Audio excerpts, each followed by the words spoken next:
Eh, Vamos a seguir entonces.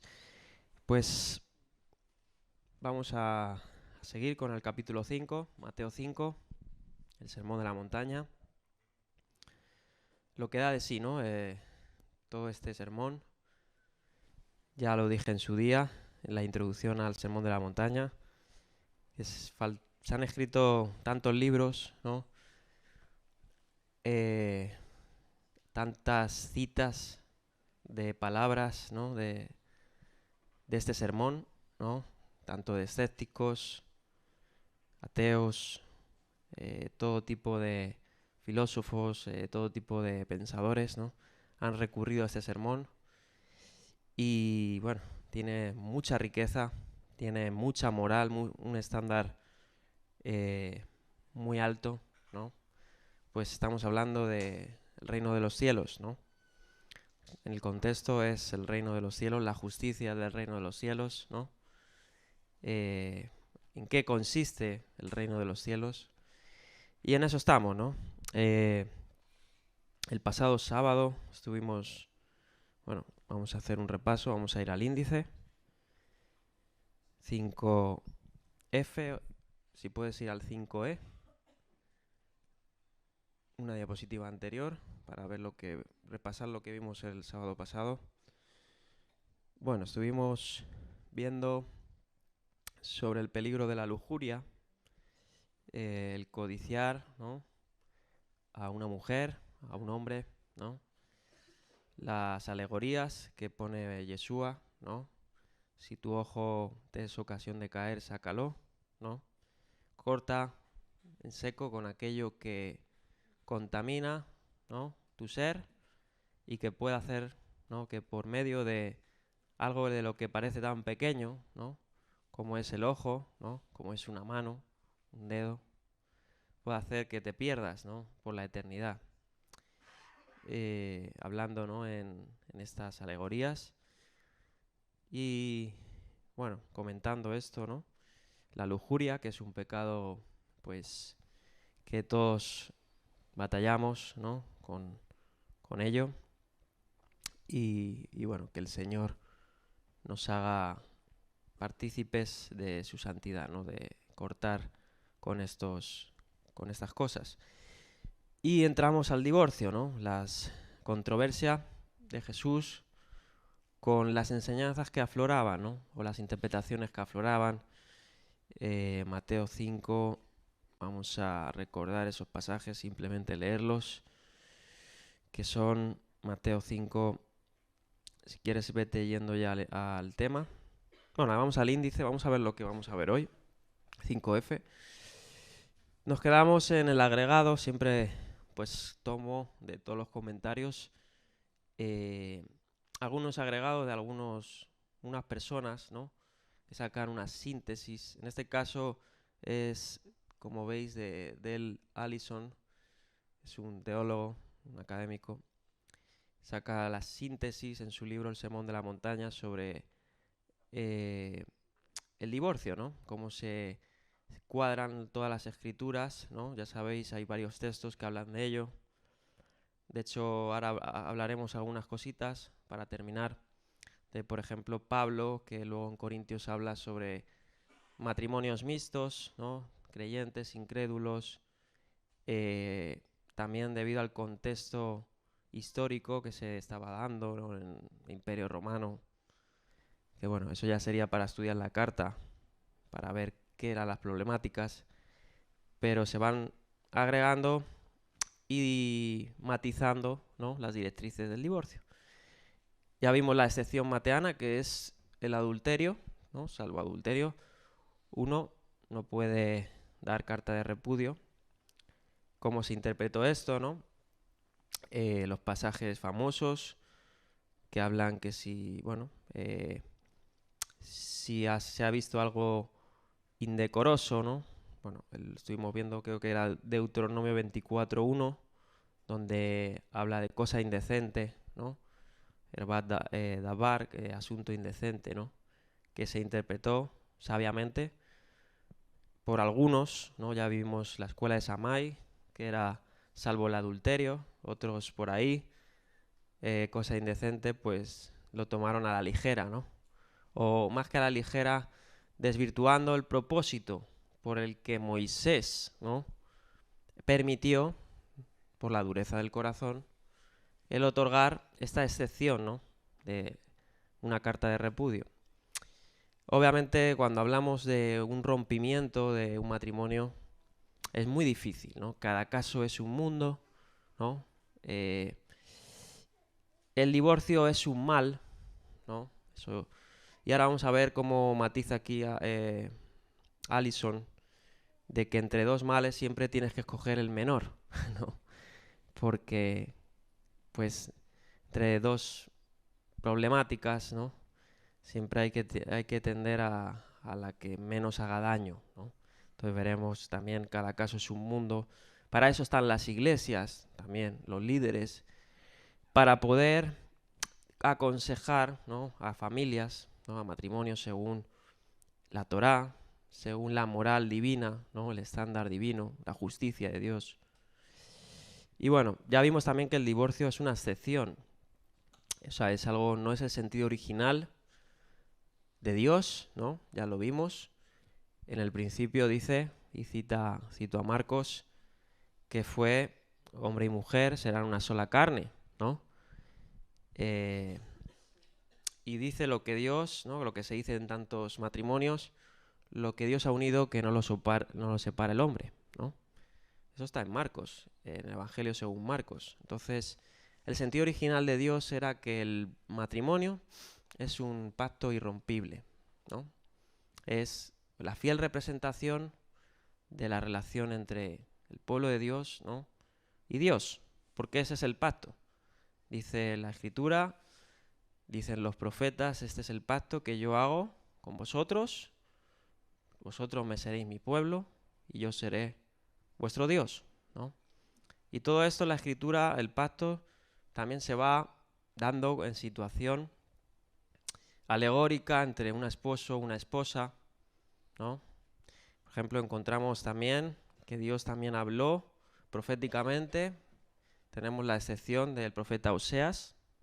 El profeta Oseas tiene una misión que dícele Dios, ¿no? Coge a una ramera, ¿no?, cásate con ella o ten una relación con ella, porque así es mi pueblo. Se ha prostituido con rameras, ¿no?, y han abandonado mi pacto. Y el pacto es esa ketubá, ¿no?, ese contrato matrimonial, ¿no?, donde las dos partes tienen, pues, el compromiso de amarse, respetarse, ser fieles, ¿no?, etc. Y ese pacto tiene también, pues, directrices, ¿no? El hombre tiene directrices, la mujer tiene directrices. Pablo habla muy claramente a los esposos y a las esposas, ¿no? Y Jesús también habla al esposo, ¿no?, a la esposa. Y la Escritura está cargada de esto, ¿no?, de directrices, porque en eso se consiste, ¿no?, la justicia, el decoro, ¿no?, la devoción. Y nosotros, cuando amamos a nuestras esposas, esposos, estamos cumpliendo la ley del amor de Dios, ¿no?, que consiste en la fidelidad, ¿no?, el proteger, el proveer a la esposa como el Mesías ha hecho con nosotros, ¿no? Y bueno, podríamos hablar tantas cosas, ¿no?, del matrimonio. Pero vimos esto, ¿no? Vimos cómo se interpretó, ustedes han oído que se dijo, ¿no? Mateo 5:27, no cometerás adulterio. Bueno, ese es el adulterio, perdón, Mateo 5:31, se ha dicho, ¿no?, el que repudia a su esposa debe darle una carta de divorcio. Y ahí está la excepción, excepto, yo les digo, excepto que en caso de infidelidad conyugal. Y bueno, entonces vamos a bueno, ahí vimos el sábado pasado, no voy a volver a repetir todos los comentarios. Vamos a seguir con este agregado para terminar. Estuvimos viendo por qué es, bueno, la intención, ¿no?, de por qué se permitió el divorcio. 5 puntos que da Allison en su libro, interesantes. Ahí les remito si alguno quiere ojearlo. Y ahora vamos a seguir con otro excurso sobre cómo se ha interpretado eh, pues estas situaciones que dinamitan al divorcio a lo largo pues de la historia, ¿no? Esto lo voy a hacer muy rápido. De hecho, he cogido cosas porque es un desarrollo. ¿Cómo se ha interpretado, no? Voy a darle lectura. Es la 538. Sí, 537, eso es. Dice, la historia de la interpretación de nuestro pasaje es instructiva. Ahí vemos la tradición católica romana, al igual que los cánones de la Iglesia de Inglaterra, ha permitido generalmente la separación, pero no el divorcio, aunque se ha concedido excepciones en caso de no consumación y cuando uno de los dos no cristianos se convierte en este sentido al catolicismo, ¿no? Ya desde la edad temprana, pues se daban, ¿no? Obviamente el caso del divorcio, ¿no? De problemáticas, y la Iglesia tuvo que, pues, hacer unos dogmas, ¿no? Obviamente toda la escritura no está recogido todas las problemáticas, ¿no? Es una idea general, ¿no? Hay casos muy extremos, ¿no? Muy extremos que pueden darse, que no están recogidos, pero la Iglesia siempre ha tendido, pues, a cómo conducirse en estos casos, ¿no? Se considera que el matrimonio es indisoluble, al menos hasta la muerte de uno de los dos cónyuges. Sin embargo, la Iglesia ha emitido y emite anulaciones. En este caso se dice que en realidad no hubo matrimonio. La tradición ortodoxa de Oriente, siguiente, ha permitido el divorcio por muchas razones. Como enfermedad mental, ¿no? Pues imagínate, pues un cónyuge tiene una enfermedad mental, lepra, incluso aborto. Aunque reconoce un matrimonio como norma, también ha permitido las segundas nupcias, la Iglesia ortodoxa.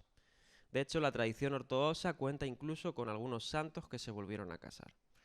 La prohibición de Jesús de divorciarse, salvo por una causa, se ha interpretado no como una ley inviolable, sino como una declaración del ideal humano, que la humanidad pecadora no suele cumplir. Así que la Iglesia condesciende mediante su ejercicio de la economía pastoral con la debilidad humana. Al mismo tiempo, la Iglesia ortodoxa ha exigido tradicionalmente penitencia al contraer segundas nupcias, como declara el Sexto Concilio Ecuménico, que dice así: aquel que deja a la esposa, siguiente diapositiva, aquel que deja a la esposa que le fue dada y toma otra es culpable de adulterio por sentencia del Señor. Y ha sido decretado por nuestros padres que los tales deben ser llorones durante un año, o sea, esa penitencia, y oyentes, es decir, se les permite oír el sermón, pero no comulgar con la Iglesia. Durante 2 años postrados, durante 3 años, y en el 7º año, o sea, 7 años de penitencia para aquellos que han dejado a la esposa, estar con los fieles y ser considerados dignos de la oblación, o sea, partícipes de la cena o la Eucaristía. Bien, esas son normas que se establecían, ¿no?, en la historia de la Iglesia.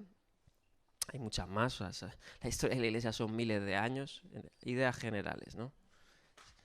Siguiente, los protestantes han tendido a seguir uno de estos 3 caminos. La mayoría ha estado tradicionalmente de acuerdo con Erasmo. Sostenía que Jesús permite el divorcio por adulterio solamente, y además que si ha habido adulterio, entonces puede haber segundas nupcias. Una minoría se ha pronunciado solo sobre el tema de las segundas nupcias, incluso cuando ha habido adulterio. Incluso cuando ha habido adulterio no puede haber segundas nupcias, una minoría. Recientemente, sin embargo, cada vez más protestantes parecen estar en armonía con la opinión de los ortodoxos orientales. La sentencia de Jesús no debe interpretarse de forma jurídica o legalista. Pero, dice Allison aquí, ¿dónde nos deja esto? Siguiente. Quizás podemos encontrar aquí alguna ayuda en el método histórico crítico, que está aquí en armonía con una lectura canónica que interpreta a Mateo a la luz de otras escrituras. Aquí expone los 5 versos más tempranos que hablan en el Evangelio sobre el divorcio. 1 Corintios 7, 10 al 11, Lucas 16, 18, Marcos 10, 11 al 12, Mateo 5, 31, que es el de este pasaje, al 32, parecen, dice aquí Allison, reflejar una compleja historia evolutiva, o sea, que por la historia, ¿no?, por decir así, que fueron recogidos los evangelios, fue matizándose más el divorcio, ¿no?, en algunos casos. Por ejemplo, en Pablo lo vemos ante las problemáticas que iban surgiendo en el Imperio Romano, ¿no?, porque eso no se concebía, por decir así, la iglesia primitiva más pronta, ¿no?, porque no había normalmente matrimonios mixtos, etcétera, ¿no? El mandamiento original de Jesús era probablemente parecido al siguiente: todo el que se divorcia de su mujer y se casa con otra comete, bueno, aquí hablan un poco de la evolución, ¿no?, siempre un poco crítico, pero la enseñanza se aclaró, amplió y matizó al menos de 4 formas diferentes. Y dice aquí Allison, y ya terminamos con esto: en vista de la situación legal romana, en que las mujeres podían divorciarse de sus maridos, se añadió la prohibición de que una esposa que se divorcia de su marido y se casa con otro. 2. El dicho se amplió naturalmente para dejar claro que los que se casaban con un divorciado también están implicados en adulterio. Lucas 16, 18. Pablo enseñó que la prohibición de Jesús no tenía por qué abarcar los matrimonios entre un cristiano y un no cristiano. Y 4. En Mateo encontramos un aviso explícito de que la regla no cubre el adulterio. Y bueno, y ahora vamos para terminar y cerrar esto, la practicidad, que esto está muy bueno. Dice: lo que se deduce de las diferentes adiciones es que la sentencia de Jesús se amplió y se matizó. Es digno de mención que Pablo pueda referirse al imperativo no matizado de Jesús y luego comentar inmediatamente: pero si ella, a pesar de todo, se separa, o sea, si aún sigue queriendo separarse, ¿no? La tradición cristiana primitiva no recibió en todas partes la sentencia contra el divorcio como una ley inviolable que debía aplicarse literalmente, sin imaginación. Sin duda, este hecho está lleno de significado hermenéutico, ¿no? O sea, aquí los líderes tenían que examinar, ¿no?, examinar las situaciones y sobrepesar, ¿no? Ahí es lo que, porque muchas veces se tiende a aplicar literalmente sin tener en cuenta muchas otras cosas, ¿no? Y se puede considerar con justicia como una justificación parcial de la postura ortodoxa oriental que se ha negado a interpretar la norma de forma legalista. Aunque la Iglesia de Oriente, en honor a la regla de Jesús, ha afirmado sistemáticamente que el divorcio y las segundas nupcias son siempre obra del pecado y por tanto ha desaconsejado el divorcio, ha instado no obstante a que cuando el pecado ha destruido un matrimonio, el arrepentimiento puede traer un nuevo comienzo, ¿no?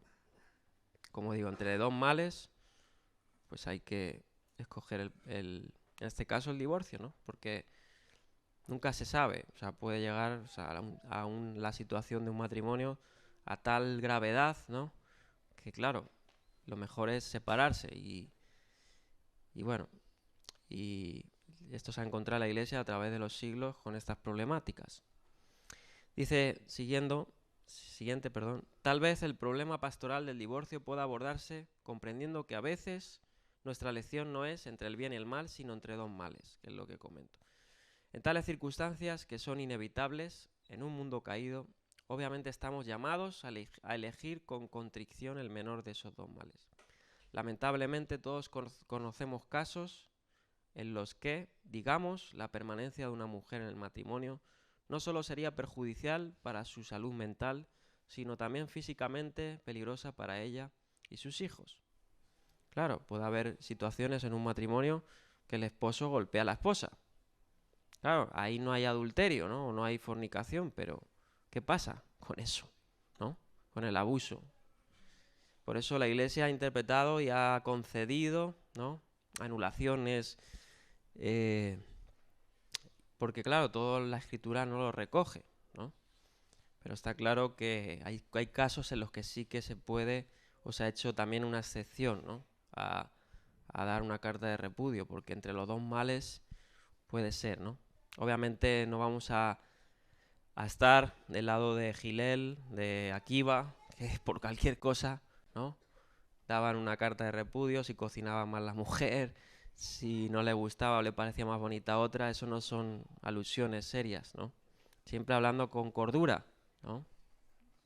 Estamos hablando de casos o delitos que son ya delitos de muerte o delitos graves en la Torá, ¿no? Como puede ser una infidelidad, como puede ser, pues, un abuso, ¿no?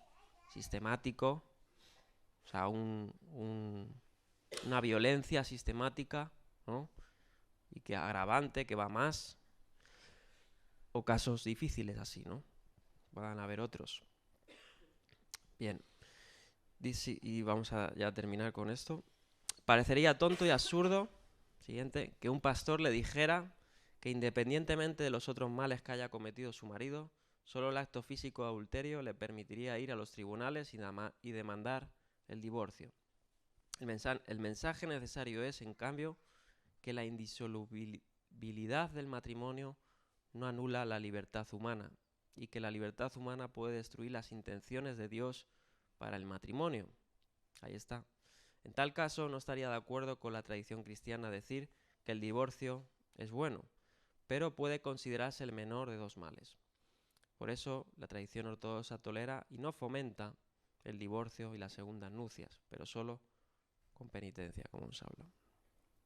Claro, la tradición ortodoxa recoge eso, que una persona, claro, puede actuar mal, ¿no? Puede equivocarse, y si vuelve en sí, ¿no? Pues se le pone a un lado, ¿no? Diciendo para que vea la gravedad que ha hecho, ¿no? Se ha divorciado de su esposa, ha faltado el pacto matrimonial, se le puede dar una nueva oportunidad, pero la tradición ortodoxa ha dicho sí, pero bajo un escrutinio, ¿no? Bajo lupa, ¿no? Y viendo el fruto y apartándolo en cierta manera de la iglesia, ¿no? Así Pablo también conducía, ¿no? Con problemáticas, lo vemos en sus cartas, donde decía, no, a ese que tal, expúlsalo, ¿no? O déjalo a un lado, ¿no? Porque hay personas que pueden, claro, decir, estoy arrepentido, ¿no? Estoy arrepentido, pero de la noche a la mañana no se le puede dar la misma oportunidad, ni dejarle que comulgue en cierta manera con la iglesia, porque puede ser un tropiezo para otros, ¿no? Ponte que el día de mañana viene una persona que asesina a otra persona, ¿no? Y bueno, obviamente eso ya son casos ese caso es muy extremo, porque ahí interveniría la justicia del mundo, ¿no? Pero pues casos morales como puedan ser estos, ¿no? De infidelidad, pues si la persona no demuestra un fruto, no se le puede tener como un creyente más, un miembro de la comunidad. Obviamente sí se le va a tender la mano, pero hay que cuidar al rebaño, ¿no? Porque esa persona puede que encante a otra persona, ¿no? Si es promiscuo y puede hacer caer a otra persona. Hay que ser diligente, ¿no? Por eso, ante estas problemáticas, la Iglesia siempre ha tendido a directrices y a un orden, ¿no? Porque para eso estamos. Para, obviamente, levantar al caído, ¿no? Pero guardar al rebaño, ¿no? Y también guardar al agravado. En este caso sería la mujer, ¿no? La mujer también tiene que ser guardada, ¿no? La que ha sido, o el hombre, el que ha sido perjudicado, ¿no? Entonces, son difíciles casos, son casos muy difíciles, pero a los líderes, ¿no? Los espirituales, ahí tienen la labor de pedirle a Dios sabiduría, ¿no? Cómo conducir al cuerpo de Cristo. Seguimos. La última palabra sobre el divorcio, sin embargo, debe ser que el imperativo pastoral de reconocer que el adulterio no es la única razón legítima para solicitar el divorcio está cargado de peligros. En un principio Jesús dirigió su palabra a una sociedad en la que quizás muchos consideraban el divorcio como algo insignificante. ¿No? Eso ya lo vimos. Se dice que la escuela rabínica de Gilel dictaminó cosa indecorosa que pueda ampliarse para incluso el consumo de la comida del marido.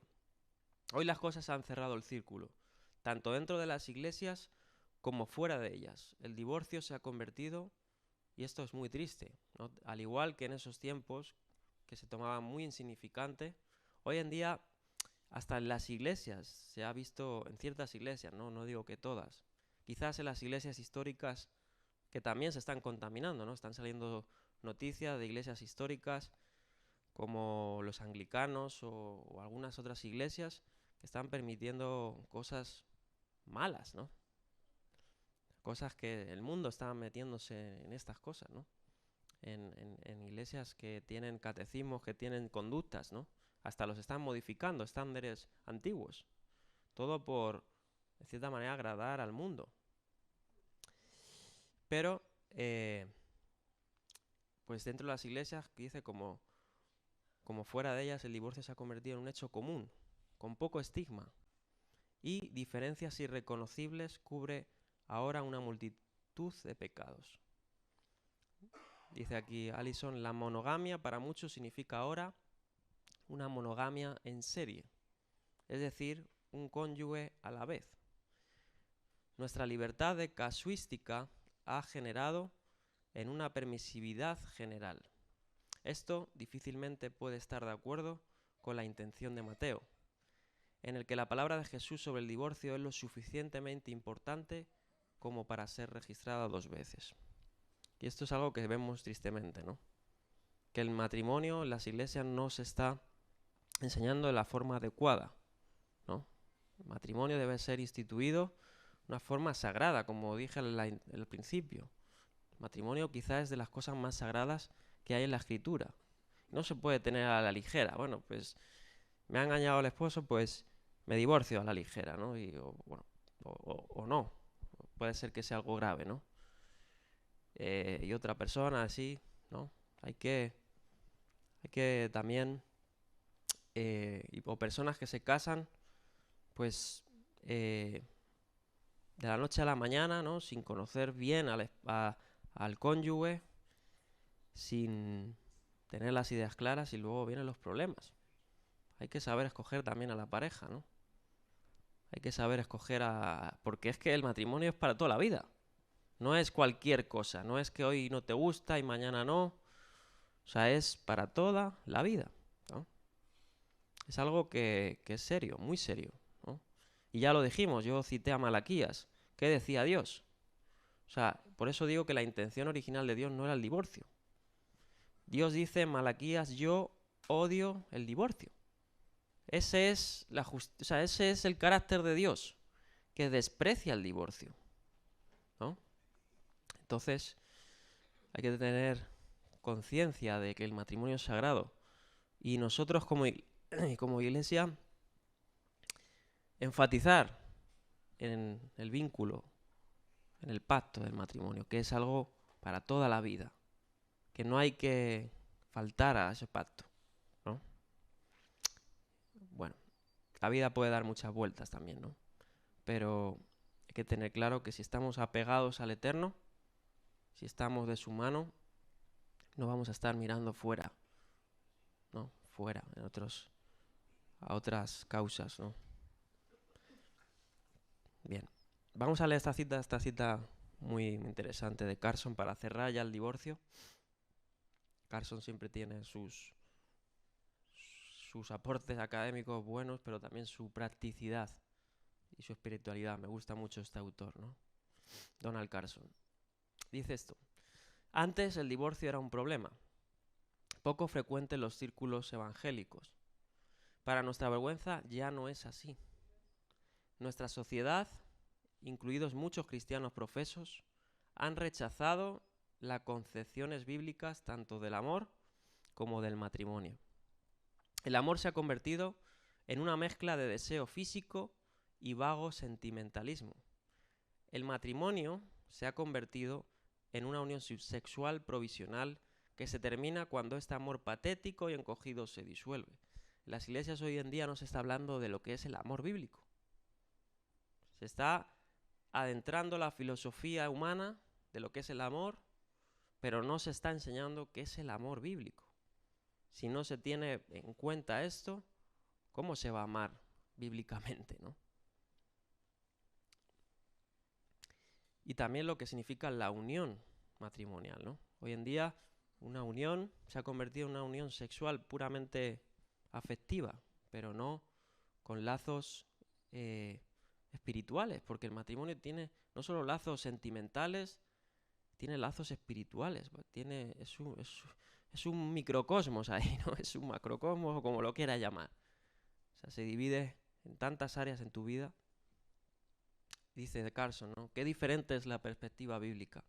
La palabra de Dios, el matrimonio y el amor son para los duros de mollera. Me gustó cómo le pone esta expresión, ¿no? Son para los de la vieja escuela, ¿no?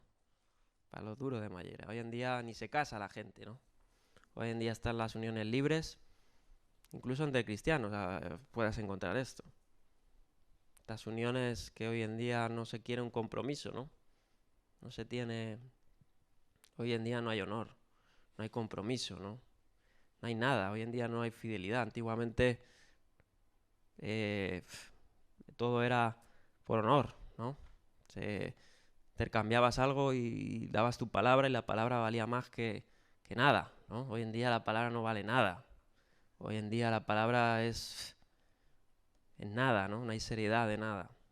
Cuanto más, por eso el matrimonio, cada vez va peor, ¿no? El mundo, cada vez va peor.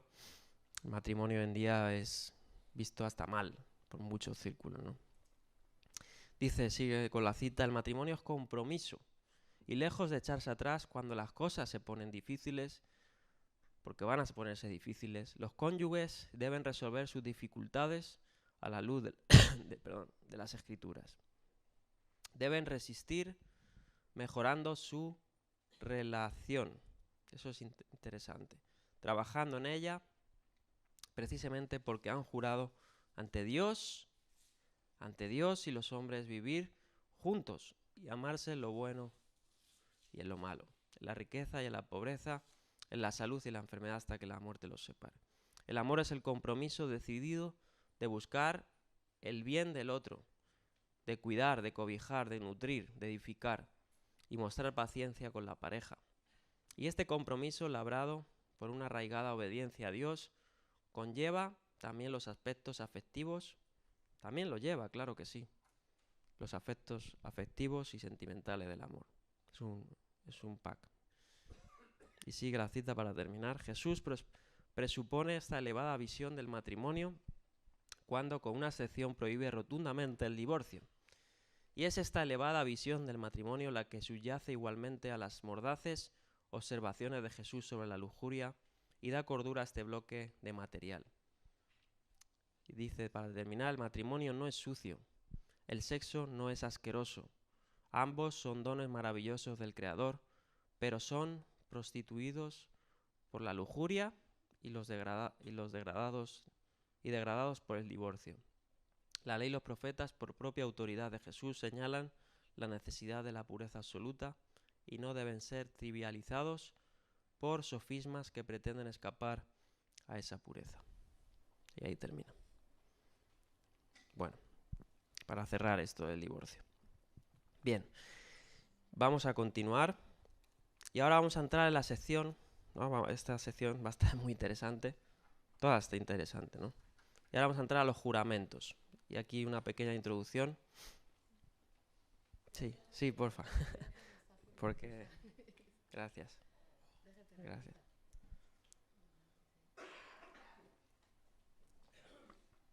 Bien. Mateo 5, 33 al 37. Dice así. Bueno, antes que nada, los juramentos, ¿no? Vamos a leer un diccionario, el diccionario enciclopédico de la Biblia. En el hebreo, aparece ya en el Antiguo Testamento, Alá, propiamente conjurar o perjurar. En griego sería el equivalente epiorkeo. Hacer un falso juramento, epiorkeo, jurar falsamente o perjurar, ¿no? El perjuro es a quien voluntariamente y maliciosamente tergiversa un juramento. Y el perjurio está totalmente prohibido por la ley mosaica, ¿no? Es uno de los pecados más odiosos contra Dios y contra el prójimo. El dar falso testimonio. El dar falso testimonio también es uno de los pecados más amonestados también en la ley mosaica. Porque eso falta, ¿no? Obviamente a la veracidad. Y Dios dice que Él es Dios de verdad, ¿no? No de mentira. Entonces los juramentos vamos a encontrar ahora en esta sección que obviamente nuestro sí, como dice aquí Mateo, sea sí, es decir, que somos hombres de verdad, ¿no? Somos hombres que reflejan la verdad, ¿no? Nosotros en el grupo, creo que es el título, ¿no?, de los hombres, es hombres de verdad, ¿no? Tenemos que ser hombres íntegros, ¿no? Mujeres íntegras, reflejando a un Dios de verdad, ¿no? Entonces los juramentos es algo muy importante en las escrituras, ¿no? El ser íntegros, ¿no? Si uno hace promesas a Dios, si uno hace juramentos, debe de cumplirlos, ¿no? No puede faltar a eso. Entonces, vamos a entrar a esta sección y voy a hacer esta introducción hablando un poquito del contexto, ¿no? Dice, en aquella sociedad había también quienes engañaban a su prójimo y para hacer lo posible, o para ganar ventaja, ¿no?, recurrían a juramentos, ¿no? Juramentos para dar una consistencia a su causa, ¿no?, o una firmeza a su discurso, a lo que decían. Pero esos juramentos se quebrantaban luego, ¿no? También se tomó a la ligera algunas veces esto. Y también habían buscado sus maneras, ¿no?, para esquivar o tratar de esquivar el perjuro. El perjuro, como he dicho, en la ley de Moisés estaba castigado, ¿no? Éxodo 27, Levítico 19:12, Zacarías 8:17, etc. Estaba castigado, ¿no?, el perjurar, o sea, tergiversar, ¿no?, un juramento. Entonces, habían visto sus maneras y vamos a ver ahora en el discurso de Jesús que pone unos ejemplos sobre esto. Y ellos enseñaban que solo se incurría en perjurio, ¿no?, en faltar a los juramentos, cuando se hacía solo en el nombre de Dios, ¿no? O sea, se recurría al nombre de Dios, ¿no? Ahí si faltabas a tu juramento, si lo habías hecho en el nombre de Dios, sí estabas incumpliendo el mandato, ¿no? Pero si no lo hacías, pues no era tan grave, ¿no? No se tenía tan seriamente. Sin embargo, Jesús enseña que en realidad el juramento representa una verdad de Dios, ¿no? Y vamos a ver cuál es el pensamiento divino sobre esto. Seguimos. La práctica, ¿no?, de cómo se instituyó esto, de pronunciar juramentos, tiene raíces, obviamente, en el Antiguo Testamento. Ya lo encontramos desde el libro del Génesis. Abraham, como uno de los patriarcas, el primero que hace juramentos, ¿no?, a Dios y a los hombres. Dice, Abraham, como amigo de Dios, exigió un juramento ¿a quién? A su siervo Eliezer, ¿no? Lo encontramos en el Génesis, para que le buscara esposa a su hijo, ¿no? El juramento era algo, como digo, una cuestión de veracidad, ¿no?, de verdad, de honor, ¿no?, y de que si se hacía y se recurría a un juramento era porque se le iba la vida en ello, ¿no? El mismo Abraham le juró también a Abimelech que iba a cumplir su compromiso. Luego vemos en Jacob, quien es nieto de Abraham, exigió juramentos de José, su hijo, de que llevaría sus restos a Canaán. De la misma manera hizo José con sus hermanos, y más adelante Jonatán, el hijo de Saúl, hizo lo mismo con su amigo y cuñado de David. Dios reguló, ¿no?, y lo encontramos en la Torá, cómo regulaba los juramentos, ¿no?, para no faltar a ellos, atendiendo al problema de quienes mentían y no hacían honor a lo prometido, ¿no? Estableció que el juramento fuese hecho siempre en su nombre. Si se iba a hacer un juramento, que siempre se hiciera en su nombre. Y esto indica que siempre se tuviera a Dios presente, ¿no? Porque somos, como he dicho, tenemos que ser de palabra, hombres de palabra, ¿no? Si no mencionamos a Dios, no pasa nada, no. Tenemos que ser hombres que cumplan con su palabra, ¿no?, así como Dios lo hace. Deuteronomio 6:13, al Señor tu Dios temerás, y a Él solo servirás, y por su nombre solo jurarás. Bien, vamos a leer Mateo 5:33. Y otra vez recurriendo a lo habéis oído, ¿no? Mateo 5:33. También han oído que se dijo a sus antepasados: no faltes a tu juramento, sino cumple con tus promesas al Señor. Bien. Entonces, eso se dijo, ¿no? Se dijo. Vamos a leer algunos pasajes. He leído ya Deuteronomio. Vamos a leer algunos ejemplos. La siguiente. ¿Dónde se dijo eso a los antepasados? Obviamente está escrito en la ley, ¿no?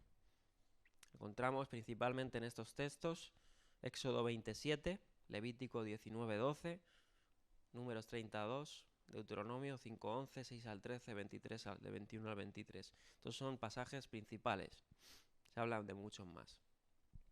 Éxodo 27: no uses el nombre del Señor tu Dios en falso. Yo el Señor no tendré por inocente a quien se atreva a usar mi nombre en falso. Levítico 19:12: no juren en mi nombre solo por jurar, ni profanen el nombre de su Dios. Yo soy el Señor. Números 32: cuando un hombre haga un voto al Señor o bajo juramento haga un compromiso, no deberás faltar a su palabra, sino que cumplirás con lo prometido. Y hay tanto, ¿no? Por ejemplo, este que hemos leído antes: teme al Señor tu Dios, sírvele solamente a Él y solo jura por su nombre. O sea, ya te está diciendo que si utilizas el juramento, ¿no?, comprometerte a hacer algo, lo hagas solo en su nombre. Porque solo esa es la garantía de que lo tienes que cumplir. Porque el hombre por sí, ¿no?, no cumple, ¿no? Es incumplidor. Es enemigo de la verdad, ¿no? Entonces el Señor ya te dice que si haces un juramento, no te está diciendo que no los hagas, ¿no? Pero si los haces, ahora vamos a ver que parece una contradicción, porque va a decir Yeshua, y vamos a entender estas palabras como que parece ser que no hagas juramentos, ¿no?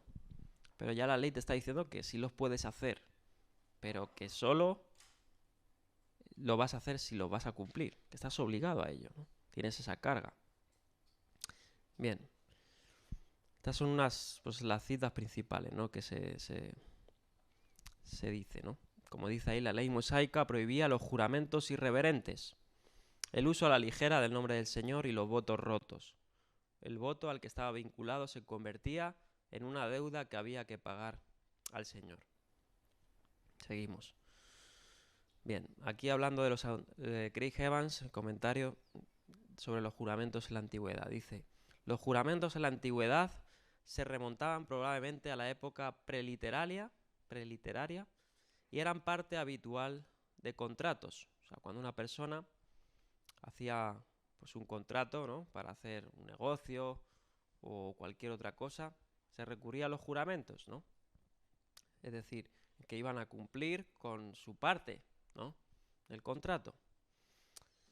Hoy en día pues se hace parecido también, ¿no? De cierta manera uno tiene requerimientos que tiene que cumplir, ¿no? Y si se fallan, pues está expuesto, ¿no?, a las consecuencias. Pero en la antigüedad también pues era algo habitual, ¿no?, los juramentos, los acuerdos y tratados. Dado que a menudo no se podía confiar en los humanos, los acuerdos a menudo invocaban a los dioses como testigos. La antigüedad, ¿no?, para obviamente darle una seriedad al asunto, para cumplirlo se recurría a esto, ¿no? Invocar a los dioses, las culturas, ¿no?, para darle más seriedad al juramento y garantes del acuerdo, junto con amenazas contra el violador del acuerdo. La antítesis relativa a los juramentos comienza, como las otras 4 antítesis, con una cita de la ley: no jurarás en falso, sino que cumplirás los votos que hayas hecho al Señor. La cita resume varias leyes, pero el paralelo más cercano sea Levítico 19:12, que ya lo hemos leído, ¿no? Entonces los juramentos eran algo común, ¿no? Y bueno, ahí en las notas a esos comentarios hay algunos ejemplos en culturas, ¿no? Vamos a seguir leyendo. Mateo 5:34 al 35. Ya hemos dicho que se dijo a los antepasados, ¿no?, no faltarás a tu juramento, cumplirás al Señor tus votos. Pero, dice verso 34 al 35, pero yo les digo, no juren, ahí parece como que dice, ¿no? Yeshua, que no juremos de ningún modo. No juren de ningún modo ni por el cielo, porque es el trono de Dios, ni por la tierra, porque es el estrado de sus pies, ni por Jerusalén, porque es la ciudad del gran rey. Bien, aquí vamos a entender un poquito por qué se refiere a esto, ¿no? Bien, seguimos. No jurarás en falso, comentario al verso 34. No jurarás en falso representa, dice R.T. France, probablemente la prohibición de jurar en falso, que ya hemos dicho, el Levítico. Los votos se hacían voluntariamente, pero una vez hechos eran vinculantes, puesto que los dos primeros contrastes han implicado 2 de los 10 mandamientos, que hemos visto, ¿no? Los contrastes o las antítesis, ya hemos visto que se hace referencia a la ley, ¿no? En este caso se está haciendo la referencia a Levítico 19:12, y todas estas interpretaciones ya dijimos que está hablando de la ley. O sea, ya dijimos anteriormente que el Hijo no vine a abolir la ley, sino a cumplirla, ¿no? Y ahora está haciendo estas antítesis, estos contrastes, que ya lo expliqué, porque está diciendo cómo aplicarla perfectamente o correctamente, ¿no? Según el estándar del reino de Dios, que es más alto, que lleva una moral que abarca muchas más áreas que lo literal, como dijimos. El adulterio no solo es literalmente acostarte con una mujer, es codiciarla con tus ojos, con tu corazón, ¿no? Y así, una vez tras otra, son cosas que regula la ley, pero que Yeshua está haciendo, ¿no? Y en este caso igual, en esta otra antítesis, ¿no? Bien, seguimos en la próxima. El verbo griego que subyace a no jurarás en falso o perjurar, epiorkein, puede referirse tanto a cometer perjurio, es decir, un falso testimonio bajo juramento, como a hacer un voto que no se cumple. Dada la segunda parte del mandamiento citado, que habla en Levítico 19, ¿no? Paga los votos que has hecho el Señor, está claro que se pretende el segundo significado, el de hacer un voto que no se cumple, más que cometer un falso testimonio. Pero los dos son equivalentes también son faltar a tus juramentos, porque una persona que da falso testimonio, que hace un juramento, ¿no? Está faltando a esto, porque está tergiversando la verdad. Y una persona que no cumple su juramento también está faltando a la ley de los juramentos, porque también está faltando a la verdad, porque no lo está cumpliendo. Bien. Entonces, en este sentido que habla Yeshua es el de no cumplir un voto, ¿no? Las formas en que la gente sentía que podía dejar su voto sin cumplir se considerarán en breve. Ahora lo vamos a ver. Cuando habla de no jures por el cielo ni por la tierra, vamos a ver por qué hacía referencia a esto, ¿no? No basta con abstenerse de hacer votos falsos, sino que incluso lleva ahí no juréis en absoluto. Dice, Jesús mismo se negó a prestar el juramento que le habría impuesto el sumo sacerdote. Jesús no hará excepciones, hay que evitar los juramentos. Jesús en este caso evitó los juramentos para hacernos ver la gravedad que hay en no cumplirlos, ¿no? Y lo encontramos hasta en su juicio, ¿no? Cuando se negó, ¿no?, a prestar el juramento que le había sido impuesto, ¿no? Porque ¿qué le dice el sumo sacerdote? Le dice, te perjuro por el nombre del Dios viviente, ¿no?, que nos digas si tú eres el Mesías. Y ahí pone la carga sobre el sumo sacerdote. O sea, yo no lo he dicho, tú lo has dicho. Bien. ¿Qué significan, dice aquí Craig Evans, estas calificaciones, ¿no?, de jurar por el cielo, por la tierra, por Jerusalén? Bien, vamos a considerar estas cosas. Bien.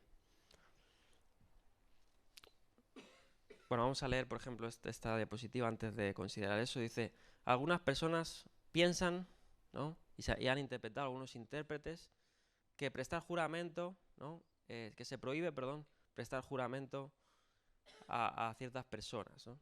O sea, que esto les prohíbe, el de no hagas un juramento, ¿no? O hacer un juramento de lealtad. Su deseo de obedecer la palabra de Dios es admirable, pero creo que en realidad, dice, no han entendido bien esta parte de Jesús, ¿no? Como de costumbre, Jesús está predicando de manera antitética y es importante descubrir exactamente lo que está diciendo antes de tomar su declaración con tal insensible absolutismo, ¿no?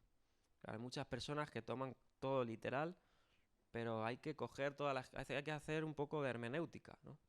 Por eso es importante hacer hermenéutica, porque hay que coger toda la escritura y ver que detrás de cada palabra qué contexto hay, ¿no? A quién se dijo, por qué se dijo. Todo eso lo hace el hermeneuta. Y no podemos tomar un escrito, ¿no? Y aplicarlo literalmente y sacarlo de contexto. Hay que recoger toda la escritura, ¿no? Y cuando sí que pues un texto parece ir en contra de otros, por eso es muy importante la hermenéutica, porque cuando un texto parece que contradice a otro, hay leyes que establecen que obviamente la escritura, si se cree que es inspiración divina, no puede contradecirse, ¿no? Y bueno, ahí juega ya pues una disciplina, pero hay que siempre tener en cuenta más causas, ¿no? Bien. En primer lugar, hay que tener en cuenta que el Antiguo Testamento, como he dicho, permite a los hombres prestar juramento. Ahora, ¿qué dijo Jesús? Yo vine a cumplir, no a abolir, ¿no? Entonces, aquí Jesús no está diciendo, estoy aboliendo la ley de los juramentos, ¿no? Si llegamos a esta conclusión, como algunos llegan, con esa literalidad, pues podemos pender de un hilo, ¿no? Podemos decir, bueno, pues no suena tan coherente, ¿no? Porque parece que se está contradiciendo Jesús. No vine a abolir, pero ahora no hagas ningún juramento, la ley se regula los juramentos o se dice que se pueden hacer, ¿no? Tampoco te incita a hacer juramentos, eso es curioso, pero si tienes el deseo de hacerlos, los puedes hacer, ¿no? Bien, entonces hay que tener en cuenta esto.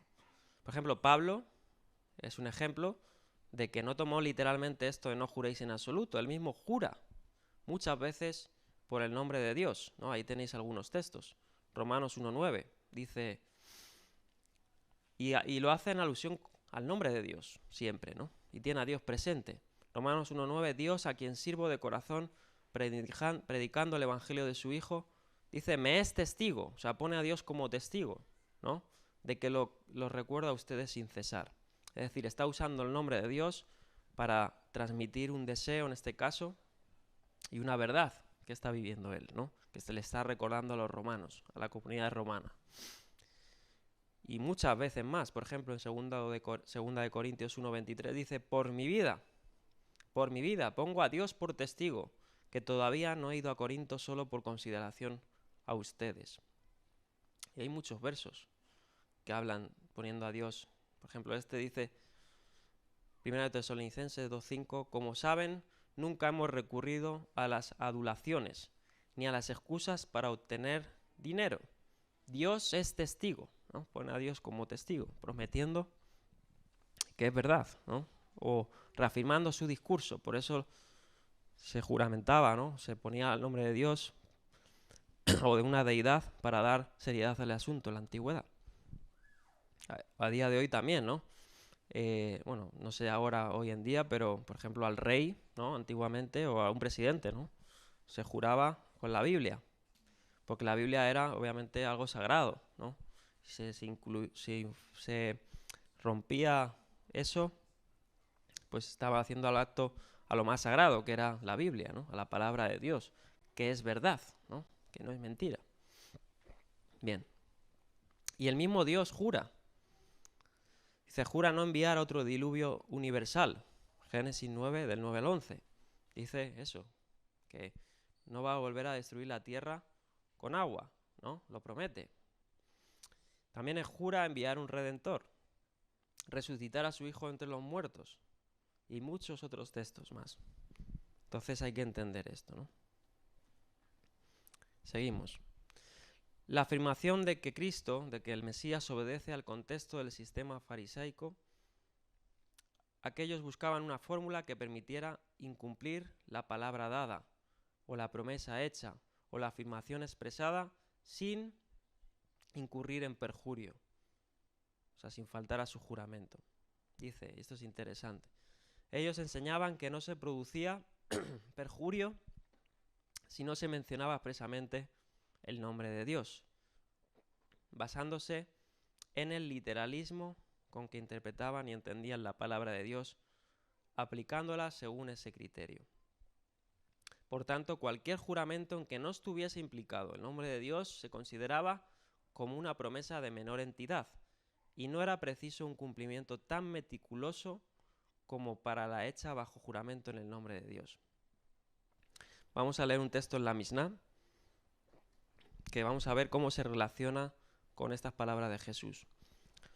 Eso está en el tratado de la Misná, Sebú 4.13. Dice, voy a leer solo el del grano, bueno, habla mucho, ¿no? Dice, si uso el lenguaje en el contexto de un juramento, por el cielo y la tierra, he aquí estos están exentos. Y luego habla también incluso en otros textos de la Misná de estos juramentos sobre su cabeza, sobre Jerusalén, ¿no? O sea, en el contexto de que en ese contexto, si uno juraba por el cielo y la tierra, ¿no? No estaba tan vinculante como si era por el nombre de Dios, ¿no? Bien, seguimos. La gente había aprendido del sistema farisaico y juraban para apoyar sus afirmaciones y confirmar sus compromisos. Por el cielo, por la tierra, por Jerusalén, incluso por su propia cabeza, en sentido de su propia vida. Si la promesa se hacía sin intención de cumplirla, o si la afirmación no era cierta, no incurría según su criterio en el pecado de perjurio, porque no se había hecho en el nombre de Dios. El Señor quiere detener esta práctica, por tanto dice, no juréis en ninguna manera, obviamente si estáis haciéndolo de esta forma. No estaba prohibiendo lo que Dios establecía, de jurar por su nombre, pero lo hacía en relación con juramentos invalidados que generaban una práctica pecaminosa. Seguimos. La enseñanza de Jesús encuentra su expresión en la carta de Santiago, que dice Santiago 5:12, ante todo, amados míos, y vuelve a citar lo mismo que cita Jesús, no juréis ni por el cielo, ni por la tierra, ni por ningún otro juramento, sino que vuestro sí sea sí y vuestro no sea no, para que no caigáis bajo condenación. Por la tierra, porque como dice, ¿no?, el profeta Isaías, la tierra es el estrado de los pies de Dios, conforme a la figura de la profecía, ¿no? El cielo es mi trono y la tierra el estrado de mis pies. Dios es el dueño de la tierra y está vinculado en ella como creador. Jurar por una propiedad es jurar por el dueño de la propiedad. Dice aquí comentario. Por tanto, todo juramento hecho por la tierra es un juramento hecho, en cierta manera, por el dueño de la propiedad, de la tierra, que es Dios, ¿no? Como hemos leído, el cielo es su trono y la tierra es el estrado de sus pies. Es decir, que Él es dueño y Señor también de la tierra. Todo quebrantamiento de una promesa jurada por la tierra es un acto de perjurio, que trae las mismas consecuencias que un juramento si fuera hecho en el nombre del Señor. Bien. Seguimos. Los judíos sentían veneración por la ciudad santa de Jerusalén. Quien daba contenido a la ciudad era el mismo templo, ¿no? El templo era el lugar el más sagrado, o lo que distinguía, ¿no?, a la ciudad de Jerusalén. Lugar donde se manifestaba su presencia. Es decir, en la ciudad del gran rey, de Dios. Hablando pues, que en ese sentido ahí Dios se manifestaba, ¿no? Y el título, obviamente, de Jerusalén, ¿no?, también implica pues un contenido mesiánico, ¿no? Y está tomado de uno de los salmos, el salmista, hablando de Jerusalén y lo vinculante, ¿no?, a Dios e incluso al Mesías. Salmo 48, 1 al 2. Grande es el Eterno y digno de ser en gran manera alabado. ¿En la ciudad de quién? De nuestro Dios. ¿En qué? En su monte santo, es decir, en el lugar donde habitaba, en el templo. Hermosa provincia, el gozo de toda la tierra es el monte de Sión. A los lados del norte, la ciudad del gran rey. ¿Cómo denomina el salmista? La ciudad de Dios, ¿no? Jerusalén. Es decir, está relacionada con él, ¿no?, con su presencia. Entonces, el jurar por Jerusalén también es jurar por el mismo Dios, ¿no? Pues Dios es la ciudad donde Dios se manifiesta, ¿no? Y también tiene sentidos escatológicos, ¿no? De esa Jerusalén o ese lugar donde obviamente va a morar Dios con sus hijos. Bien, seguimos. Dice tampoco, verso 36, jures por tu cabeza, porque no puedes hacer que ni uno de solo de tus cabellos se vuelva blanco o negro. Es decir, que ni te pertenecen tus propios cabellos, ¿no? Sí que es parte de tu cuerpo, ¿no? Pero hasta eso es regulado por Dios, ¿no? Es regulado por Él. Cuando ustedes digan sí, que sea realmente sí, ¿no? Por eso los juramentos son tan importantes. Y no solo los juramentos, ¿no? Obviamente los juramentos más, pero incluso nuestras palabras, ¿no? ¿Cuántas personas dicen, yo te prometo que te voy a cumplir con esto, ¿no? O te voy a hacer esto. O te prometo que te voy a dar esto y te lo voy a devolver. O que necesito esto y te lo voy a devolver. Tenemos que ser consecuentes con lo que hablamos, ¿no? O sea, no podemos enlazarnos con nuestras palabras y luego no cumplirlo. Tenemos que cumplir con nuestras promesas. Entonces, por eso aquí la vinculación que es entre el creyente y Dios. Porque Dios es un Dios de verdad. Y nuestras palabras tienen que ser sí o no. Pero no andar con rodeos, ¿no? Porque cualquier cosa dice, de más, que dice, proviene del maligno. Y te hace este ejemplo, ¿no? Si tú no eres veraz en tus palabras, lo demás, ¿no? Es regulado por el demonio, quien es el padre de la mentira, quien es el que endulza, ¿no? Los oídos, o endulzó los oídos de Adán y Eva y los confundió, ¿no? Los faltó a la verdad. Bien. Comentando, ya para terminar los juramentos. Dice, algunos no se atreverían a jurar por el cielo, ni por la tierra, ni por Jerusalén, ¿no? Pero puede ser que lo hicieran por su cabeza, como pone el ejemplo, ¿no? Como si dijesen que pierda mi cabeza, es decir, sería que pierda mi vida, ¿no? Te juro por mi vida, o pongo mi vida como testigo, como garantía, que si falto a mi juramento, pues pongo como lo más sagrado, ¿no? Que es mi vida o mi cabeza. Esta fórmula es otra grave inconsecuencia, ya que el hombre no es dueño ni de siquiera ni de su propia vida, ¿no? O sea, Dios es hasta el dueño de eso, no puedes ni poner por garantía por eso. Si estás jurando por tu vida, estás jurando también por Dios, quien te mantiene con vida, ¿no? Jesús aporta una prueba para demandar que se dejase tal costumbre. El hombre no tiene ni poder ni siquiera por uno de sus cabellos, ¿no? Ni siquiera aunque se pongan los tintes que quieran, ¿no? O sea, realmente Dios es el dueño de eso. Y en todo eso hay paralelos con la literatura rabínica, ¿no? Algunos me he saltado por ahí entre todas las notas, pero aquí tengo uno, Misná Sanedrín 3.2. Si alguien se comprometiere a un juramento con otro y éste le dijera, júrame por la vida de tu cabeza, según Rabí Meir, puede retractarse de él. Pero los eruditos, ¿no? Otros dijeron no puede retractarse. Algunos tomaban que podían retractarse, ¿no? Como este Rabí Meir, que podía decir, no, yo juro por mi cabeza, pero me puedo retractar, ¿no? Es que ni tu cabeza te vincula, o sea, tu cabeza te vincula con Dios, porque Dios es el dueño de ti, ¿no? Entonces algunos interpretaban o hacían votos a la ligera, recurriendo a su vida, a su cabeza, a Jerusalén. Y hay más paralelos en Jerusalén, como he dicho, de la tierra, ¿no?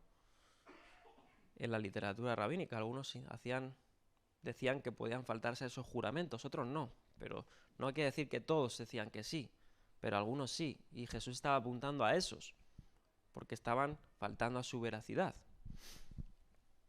Bien. Seguimos, esta enseñanza negativa se equilibra con un mandamiento positivo, que ordena la simple integridad verbal, que tú sí sea sí, ¿no? la palabra propia debe ser siempre fiable. No hace falta juramento. Y eso es lo que encontramos en la comunidad de Qumran, ¿no? Ahora voy a citar algunas citas que hace poco adquirí los textos de Qumran. Es muy interesante leer y tener toda esta literatura también, libros pseudopígrafos y todo eso para saberlo cómo pensaban, ¿no? Y me está gustando leer también porque tiene mucho que ver con el contexto, ¿no?, de las escrituras. Y ahora vamos a leer algunos textos de Craig Evans, que es muy bueno hablando de los manuscritos de toda esta gente.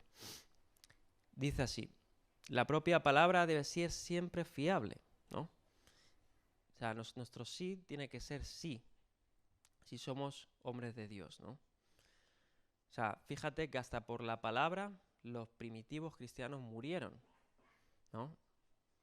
La comunidad primitiva cristiana murieron por decir sí o no, ¿no? No haber doblez. ¿Cuántos cristianos no murieron en el Coliseo romano, ¿no?, por faltar a juramentos? O por no faltar a un juramento, ¿no? Por ser hombres de verdad, de veraces, ¿no? Porque uno podría decir, no, yo no soy cristiano, ¿no? Y ahí estaría dando alusión de que realmente pues está salvando su vida, ¿no? Pero hasta en eso eran fieles, ¿no? Y obviamente fueron contados en gran estima, pues fueron mártires, ¿no?, por la fe. La tendencia a prestar juramento concede la prevaricación y por tanto tiene su origen en el mal, como ha puesto el ejemplo, que esto es del maligno. Porque el diablo hace muchas promesas. ¿Cuántas cosas no te promete el diablo, no? ¿Cuántas cosas no le prometió el diablo a Jesús en las tentaciones, no? ¿No? Te digo que si te postras y me adoras, ¿no?, yo te entregaré todos los reinos. El diablo siempre te hace promesas, ¿no? Pero Dios no te dice no hagas promesas a la ligera, ¿no? No hagas promesas a la ligera. El diablo es muy dado a hacer promesas. ¿Qué le dijo a Eva, no? Te digo que cuando comas del fruto vas a ser como Dios, ¿no? Le dio esa promesa. Pero era todo lo contrario, ¿no? Entonces, ¿quién es el creador del engaño? El mismo Satanás, ¿no? Además lo dice Jesús en el capítulo 8 de Juan, ahora lo voy a leer, de que Él es el padre de la mentira. Si el corazón de uno está bien con Dios, la palabra recta va a representar transparentemente lo que hay en el corazón de uno. Cuando tú, una persona, sabes, ¿no? Porque a mí me ha pasado, ¿no?, con ciertas personas que sé que no hay maldad en su corazón, ¿no? Que cuando yo hablo con ellos, ¿no? No sé si a alguno les ha pasado, de que tienen, en cierta manera, un nivel, podría decir así, de santidad, ¿no?, de cercanía con Dios, que yo sé que me está hablando del corazón, que no hay doblez, ¿no? Y son pocos, ¿no? Son pocos. Pero yo sé que cuando una persona está bien con Dios, ¿no?, Él es transparente y realmente va a cumplir con lo que habla, o no tiene doblez, ¿no? Bien. Seguimos. La palabra mentirosa tiene solo una procedencia, ¿no?, como dice aquí el Señor. La palabra mentirosa y la conducta perjura proceden del maligno. Satanás es el creador e inductor de la mentira, ¿no? Y ya he hablado del ejemplo de Eva, que mintió a Eva, ¿no?, y a Adán, que lo que decía Dios no era verdad. Asimismo, ante Dios en relación con Job, le acusaba, ¿no?, y hacía ver como a Dios de que realmente él no era un justo, ¿no?, que si le quitaría sus propiedades verdaderamente sería como los demás, ¿no?, se le quitara su riqueza. Le estaba haciendo a Dios como mentiroso, ¿no? Bien, y apela inclusive a la escritura, como hemos visto en las tentaciones, ¿no?, con sus propuestas malvadas, ¿no? Por eso mucha gente también, y muchos incluso que se dicen maestros o líderes, por eso habla la escritura fuertemente contra los falsos maestros. Los falsos maestros parecen tener en sus palabras verdad, pero sus propuestas y sus fines son malvados, ¿no? Por eso advierte grandemente la Escritura contra los falsos maestros, porque están desvirtuando la verdad de Dios, ¿no? Pablo habla a Timoteo sobre eso. En los postreros días, dice, habrán engañadores, ¿no? Entonces, ese es el propio Satanás, quien hace propuestas malvadas, ¿no? Por eso hay muchas personas que sacan de contexto las Escrituras, te citan un verso por aquí, ¿no? Que te habla de prosperidad, ¿no? Te habla de bienestar, pero hay que coger toda la Escritura, ¿no? Y hay que ver que no siempre vas a ser prosperado en este mundo, ¿no? O que la intención de Dios muchas veces no es que siempre te vaya bien, porque cuando a veces te va mal es porque hay una enseñanza, ¿no? ¿Cuántos no de nosotros por problemas no hemos aprendido, ¿no? Es más, cuando más aprendes cuando tienes problemas en la vida, ¿no? Cuando te va mal, cuando creces, ¿no? Maduras, porque ahí es donde Dios muchas veces te lleva. Obviamente no te lleva al mal, ¿no? No te lleva a que te pierdas. Dice Santiago también que Dios no te lleva más allá de lo que puedas soportar, ¿no? Entonces, hay que tener en cuenta que Dios no te lleva con el fin de destruir, sino de crecer, ¿no? Y bueno, es Satanás, ¿no? El que realmente llena el corazón y le lleva a este gran pecado de mentir, ¿no? Bien, ya vamos a terminar con estas 2 diapositivas. Y los próximos pasajes, el próximo sábado vamos a entrar a una parte que me gusta mucho, que es la retribución, ¿no? Esta parte me encanta, sobre la retribución, y cómo el estándar de un creyente en el Mesías va más allá de toda expectativa del mundo, de toda cultura, ¿no? Eso es algo que vamos a ver y que yo creo que os va a bendecir, como me ha bendecido a mí, ¿no? El estudiar esto. Vamos a terminar con estos dos, hablando del maligno y de la mentira, del perjurio. Dice, en el futuro la presencia del anticristo, el hombre de pecado, llevará la misma expresión de mentira satánica. Dice 2 de Tesalonicenses 2 al 9, 2, 9, 12 al 12. El malvado vendrá por obra de Satanás, fíjate, con toda clase de milagros, señales y prodigios falsos, ¿no? Por eso muchas veces hay que saber discernir. No todos los milagros, no todas las señales, no todo lo que prospera viene de Dios, ¿no? Hay cosas que son falsas. Por eso habla también, en otra parte, de agudizar nuestros sentidos espirituales. Verso 10, con toda perversidad engañará a los que se pierden por haberse negado a amar la verdad y así ser salvos. Por eso Dios permite que, por el poder del engaño, crean en la mentira. Así serán condenados todos los que no creyeron en la verdad y se deleitaron en el mal. Y eso es la misma expresión satánica, ¿no? De que no todo lo que reluce es oro, ¿no? No todo lo que reluce es oro, ¿no? Por eso puede ser que sea golfi, ¿no? O puede ser que sea mentira, ¿no? Porque no todo lo que reluce es oro.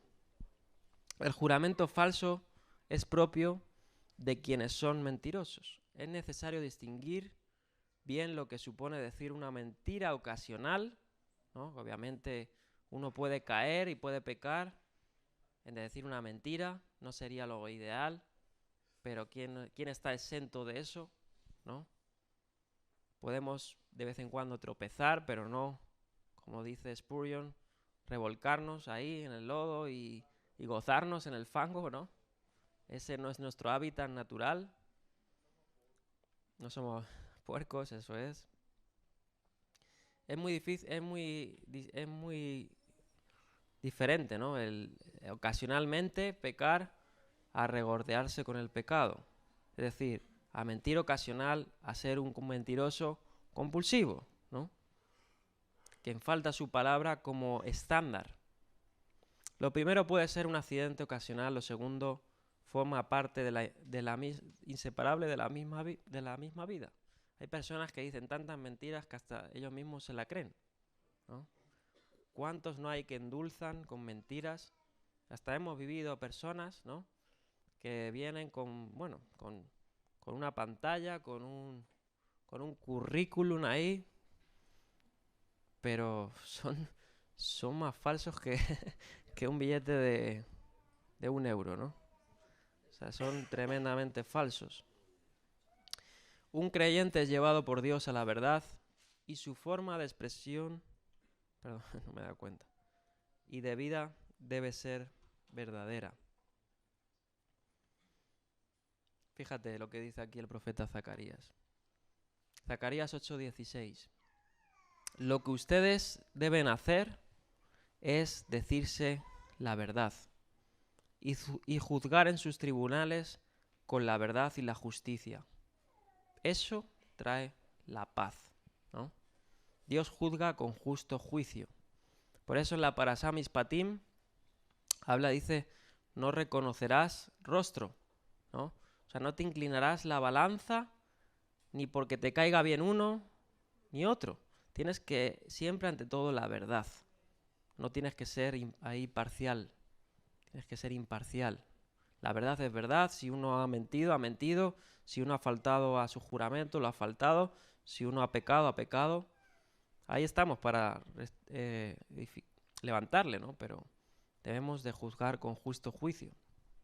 El apóstol Pablo en Efesios 4:25 dice, por lo tanto, y hablando del hombre nuevo, dejando la mentira, hable cada uno a su prójimo con la verdad, porque todos somos miembros, y pone el ejemplo del cuerpo del Mesías, ¿no?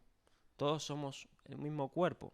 No podemos, si estamos mintiendo a un hermano, estamos mintiendo al propio Dios y por tanto también contaminándonos, porque somos miembros los unos de los otros.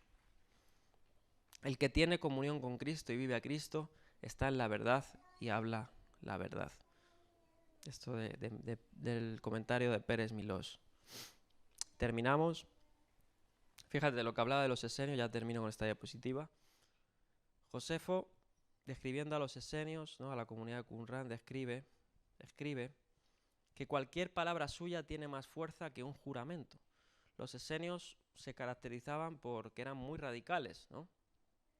Y que cualquier palabra suya no hace falta ni que invocaran a los juramentos porque su norma era cumplirlos, ¿no?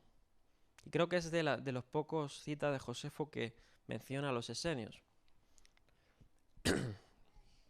O que menciona a esa comunidad que había, ¿no? Luego ya se encontraron los textos de Qumran y ahí apareció toda la literatura, ¿no? Porque hasta el 1900 y pico no se sabía bien de esta comunidad, ¿no? O quiénes eran esta comunidad. Filón de Alejandría, señala de los esenios que muestran su amor a Dios, entre otras formas, por la abstinencia de juramentos y por la veracidad. La crítica de los juramentos se encuentra en otras partes de Filón. Bien. O sea que los esenios eran personas que no tenían ni que recurrir a los juramentos porque lo que hablaban era la verdad. Si los esenios hacían eso, ¿no?, cuánto más el creyente en el Mesías, ¿no? Y bueno, hay los textos que iba a citar, no lo voy a citar por falta de tiempo, vamos a dejarlo aquí. Pero es muy interesante, ¿no?, todo esto de los juramentos y el ser hombres íntegros, ¿no?, como dice Santiago y Jesús, ¿no?, que nuestro sí sea sí y nuestro no, no. Todo lo demás, dice, proviene del maligno, ¿no? Todo lo demás es un agregado que no implica, ¿no?, la naturaleza divina. Y bueno, el próximo sábado vamos a entrar a esto de la retribución y va a comenzar con la famosa lex talionis, ¿no?, lo del ojo por ojo y diente por diente, ¿no? Y vamos a examinar y vamos a ver esta parte que es tan bonita de la retribución, de que ya no debemos de actuar como el mundo, ¿no? Nuestro estándar es mucho más alto. O sea, nuestro estándar y hasta es casi visto inalcanzable por el mundo, ¿no? Pero es impresionante esta parte Y bueno, les animo a que estén atentos siempre, ¿no? Pero en este caso es muy, muy interesante. Bueno, vamos a dejarlo aquí.